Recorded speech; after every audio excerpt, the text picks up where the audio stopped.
U današnje vreme informacije imaju ključnu ulogu, a pristup njima iz dana u dan postaje sve lakši i jeftiniji.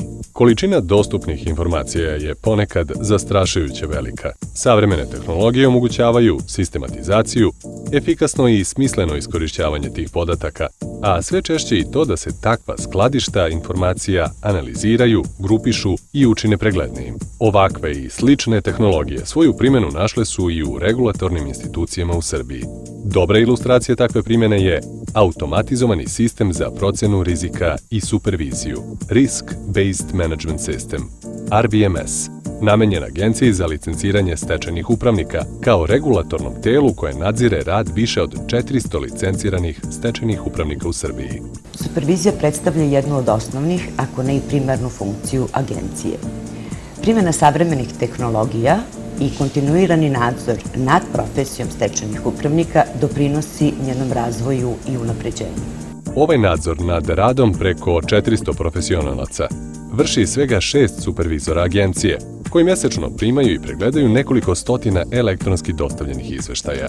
Kako da agencija sa limitiranim resursima i ogromnom količinom podataka koje treba obraditi, prati i poredi izveštaje i kako da prepozna moment u kom bi trebalo sprovesti pojačan ili terenski nadzor nad radom pojedinih stečajnih upravnika. RBMS omogućava agenciji da sistematski analizira informacije koje prikuplja i da efikasnije odredi prioritete u svom radu. This is an adaptation of modern tools and technologies so that the regulator doesn't have to spend its time gathering data and analyzing data, but rather on the exercise of real regulatory oversight. Sistem predstavlja sveobuhvatni alat za upravljanje podacima u elektronskom obliku, a čine ga 4 glavne funkcionalne celine. Automatizovano rangiranje rizika, automatizovanje poslovnih procesa nadzora, praćenje i rešavanje pritužbi na rad stečajnih upravnika, praćenje statistike i izveštavanje o performansama organizacije. Automatizovano rangiranje rizika predstavlja srce RBMS-a. Svakom stečajnom upravniku dodeljuje se relativni rang rizika, zasnovan na proceni statičkih atributa i upozorenja na potencijalna odstupanja od zakonskih propisa i dobre prakse, označenih takozvanim crvenim zastavicama. Naravno da se nivo rizika razlikuje u odnosu na svakog upravnika. Neki upravnici vode mali broj stečajeva, neki na desetine, a neki ih uopšte nemaju. Neki upravljaju imovinom zanemarljive vrednosti, dok se kod drugih vrednost imovine meri milijardama dinara. Svi se oni razlikuju po iskustvu, stručnosti i broju pritužbi koje su protiv njih podnete. Sve ove razlike među stečajnim upravnicima, a koje nisu neposredno vezane za njihova pojedinačna postupanja tokom stečajnog postupka, sistem prepoznaje kao statičke atribute. Uz to, sistem prati i pojedinačne transakcije svakog stečajnog upravnika, koje mogu da ukažu na moguće nedostatke u radu i odstupanja od prihvaćene prakse i utvrđenih standarda. Sistem elektronskim putem analizira seriju transakcija, a njegov detektor za rizik crvenom zastavicom označava događaje koji odstupaju od uobičajenog ili ukazuju na mogući problem. Kombinovanjem procene rizika, statičkih atributa i upozorenja na transakcione rizike, crvene zastavice, izračunava se ukupni nivo rizika stečajnog upravnika u odnosu na ostale upravnike.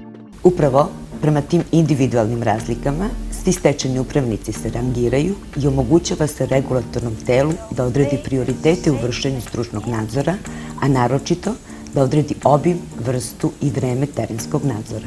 Kako RBMS prikuplja podatke neophodne za izračunavanje ocene rizika? Stečajni upravnici koriste sistem za automatizovano vođenje stečajeva i elektronsko izveštavanje, ERS, i putem interneta unose podatke o imovini stečajnog dužnika, potraživanjima, prodajama, finansijskim transakcijama i drugim svakodnevnim radnjama. Uporedo sa unošenjem podataka, sistem kontroliše unose i ukazuje na sve greške. Pritiskom na dugme, ERS automatski izračunava i popunjava odgovarajuće sekcije u izveštaju na osnovu aktivnosti i promjena podataka zabeleženih u konkretnom izveštajnom periodu. Pojedinačni izveštaji se zatim elektronski, putem ERS-a, dostavljaju Agenciji za licenciranje stečajnih upravnika, gde se skladište i unose u centralnu bazu podataka koju dalje analizira RBMS. RBMS ove informacije procenjuje, statistički obrađuje i upoređuje. Kada detektuje potencijalno sumnjive aktivnosti i događaje, na primjer neobično visoke troškove, nepoštovanje propisa o izveštavanju, više uzastopno otkazanih prodaja, više prodaje istim kupcima itd., sistem postavlja crvene zastavice, kao upozorenja supervizoru. Pogledajmo na jednom primjeru kako RBMS pomaže supervizorima da rade svoj posao. Pošto se prijavi na sistem, supervizor pritiskom na dugme može da vidi rangirani spisak svih upravnika nad kojima vrši nadzor. Taj spisak može da se sortira po ukupnoj proceni rizika, broju predmeta, ukupnoj vrednosti imovine koju upravnici kontrolišu, stepenu iskustva, broju pritužbi itd. Supervizor potom otvara elektronski dosije stečajnog upravnika, gde prvo može da vidi njegove statičke atribute, a zatim i kratak pregled događaja koji nose transakcioni rizik identifikovan u njegovim stečajevima. Sve na jednom mestu radi što lakše korišćenja. Supervizor potom može da otvori detaljniji pregled i da vidi sve indikatore transakcionog rizika, koji bi mogli da budu osnov za dalje ispitivanje, i to zajedno sa lako razumljivim kratkim opisom samog transakcionog rizika o kome je reč. RBMS brzo i lako prepoznaje i ukazuje na situacije koje se teško mogu uočiti pregledanjem pojedinačnih izveštaja i prodajne dokumentacije. The system is unique. We're not aware of anyone in Europe using a system like this in the insolvency context.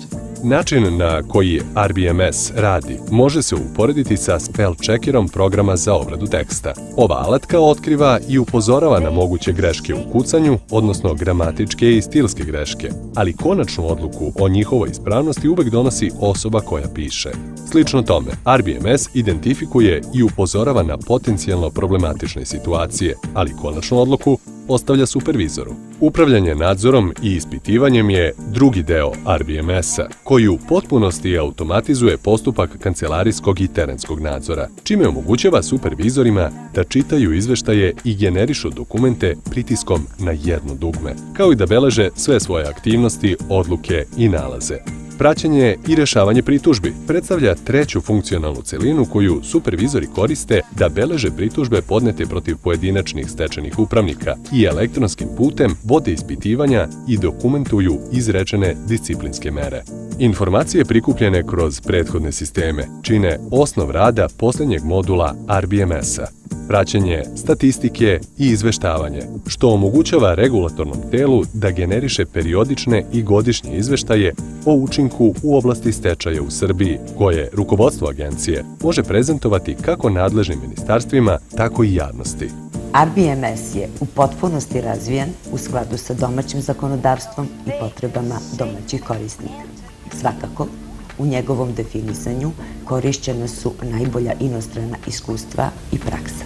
I think this is the future of EU government in the regulatory context. Sistem je razvijen od strane USAID-ovog programa za reformu stečajnog i izvršnog postupka i kontinuiranu podršku Agenciji za licenciranje stečajnih upravnika i predstavlja još jedan primer naše uspešne saradnje.